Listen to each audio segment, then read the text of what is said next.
Zone 3 Podcast, RSNA 2023. I am here with the beautiful Kristan Harrington. Oh, thank you so much for having me. Of course. Reggie, you're the best.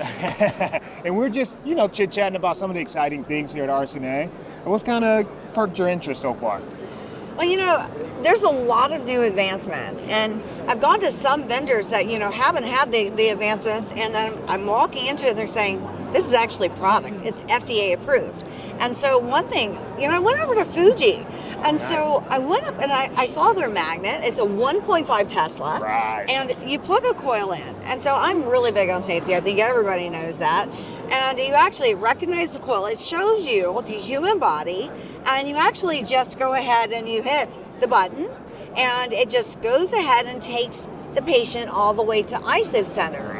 There's a couple things about this coil I'm also going to say, but you can actually hold the padding, right? Imagine the patient's going all the way in. You can make sure they're padded because you know what? We want that 1.5 to 2 centimeters so we don't have anybody touching. The other thing is based upon the patient's claustrophobia. There are 3 different levels for that head coil. Oh, yeah. So what did you think about it when you saw it? I loved it. Especially, I like how you talked about how they brought that table down some so that your head isn't like right up to the board anymore. There's a good bit of space. So they actually gave me a chance to ride that magnet. And I love it when they let you lay on things. Oh, man. And it was perfect. It's so far away that you almost don't get as much of that, breathing on yourself effect type of thing. Yeah. So I think that was a big move, and I didn't think it would make as big of a difference as it did when I went in there. I want to go right to Siemens and to their point. There's 0.55 Tesla. Is that what it is? Yeah. Okay, and I did find out something that my business partner, Bill Faulkner, we actually did not know. Okay, so Philips has a slightly higher field strength, and it's a 7 liter. They say, 0 helium, but we all know it's got to have, some helium. Right. And so, but the point, is it 0.5 or point? I want to say it's 0.55. I think it's 0.55. Yeah, I think I'm pretty sure. Yeah. It is actually. Not often you're wrong, by the way.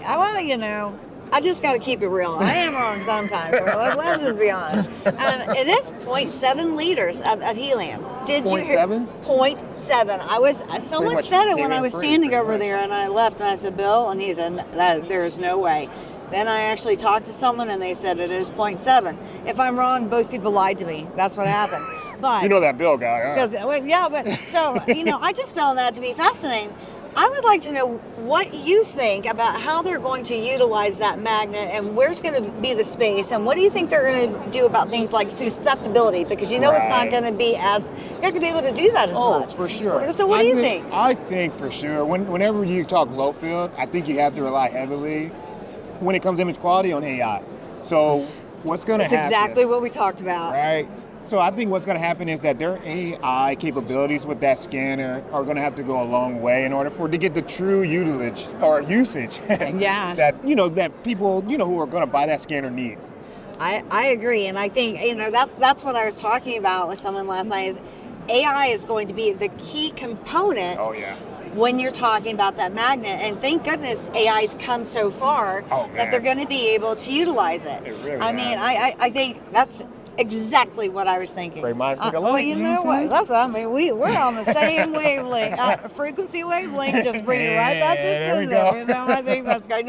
I haven't been for 2 years, and I'm just telling you, I have learned so much. Right. And it's been a wonderful experience, not just seeing everybody, but everything that I've learned. Right. I know there's been so many kind of interesting scanners out here, and of course, I want to Hyperfine. It's back again, and they're showing some updates and things like that. It's a 6.4 millitesla. Is it something like? I don't want to be incorrect again. It will put any facts in the pop-up. I think I'm right. Yeah, you're always right. No, like I said, I'm just saying. I do. I actually had to do a talk for the SMRT recently, and someone asked me, so I did look it up. I think it's 64 millitesla. I do. Right. And so, what do you think about that? I think that they're still trying to navigate the waters when it comes to placement with those, because there are opportunities for utilization.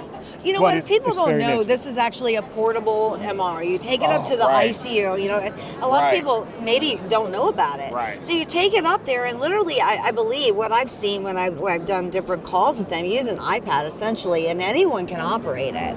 And so you just, it's for head-only imaging. Correct me if anything's advanced with it. That's perfect. And it's just really good. And, you know, I don't know about as far as their gradient system, but, you know, I would assume for like stroke imaging, things like that, that's what they're looking for. So it has a definite space. For sure. You know, I just, tell me how it's advanced this year. I wasn't able to get over there yet. Actually, we haven't actually visited them yet either, but we always love, we loved what they did when they debuted it a couple of years ago. Absolutely. So we love following the growth of things. 'Cause, Yeah. you know, the first, generation of things is always, you know, they're still ironing out the kinks. Oh, yeah. So I bet this year they're probably doing, you know, they're just another step ahead. Yeah. So it's going to get to places where it will get utilized. I feel like a lot more people are going to want to see a hyperfine in places that you just won't be able to utilize any other, you know, MRI scanner. Absolutely. I mean, it's always exciting to me, and that's why I do MR, because MR is always evolving, and it's always ahead of me, because I am always having to read, and I'm like, oh no, it's like I'm always behind the game. I'm trying my best, but you know, it keeps me humble. Let me just say that, Reggie. It keeps me super humble. I have a news feed for all MRI updates, and I do it through Feedly. So if you guys are not aware of Feedly, we can talk about that on a different episode. Okay. But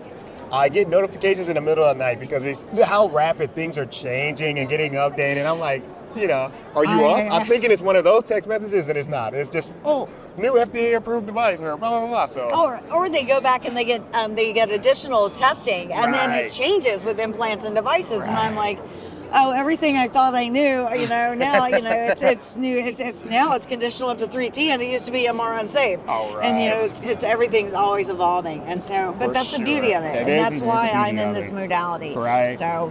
No, I did want to touch base, especially when it comes to safety, image quality. There's this new scanner that's a 5T, which is kind of interesting that United debuted. Are you kind of familiar with that one? You know, I've heard about it, and I think, you know, everybody wants to know what this company is doing, and maybe what are some of the possibilities. You know, we're going to go over there, we're going to meet with some people, and, you know, but if you think about it, you know, at 7 Tesla, there's definitely some shading in the head, you know, when you're doing the brain. And so possibly, and this is me just talking, you and I just talking back and forth, bouncing some ideas, possibly that shading would be less, or maybe it would be gone. You know, we have to talk to them about the technology and you know, how they're going to avoid that. Right. So we love what you're doing with that, you know, because it's just innovative, right? Let's push the envelope a little bit this way and see what happens. Let's push the envelope a little bit this way and see what happens. So it's one of those opportunities that as a techie, you know, I get excited about. So we can't wait to actually go talk to them and just kind of see what they're doing. Yeah, we're going to get over there too. So absolutely. Well, thank you so much, Kristan, for your time. We love the insight that you bring, and we can't wait to have you back on the podcast. Thank you so much. You guys are always wonderful. All right, we'll go 3 podcasts, RSNA 2023. Kristan Harrington, we are out. All right, thanks.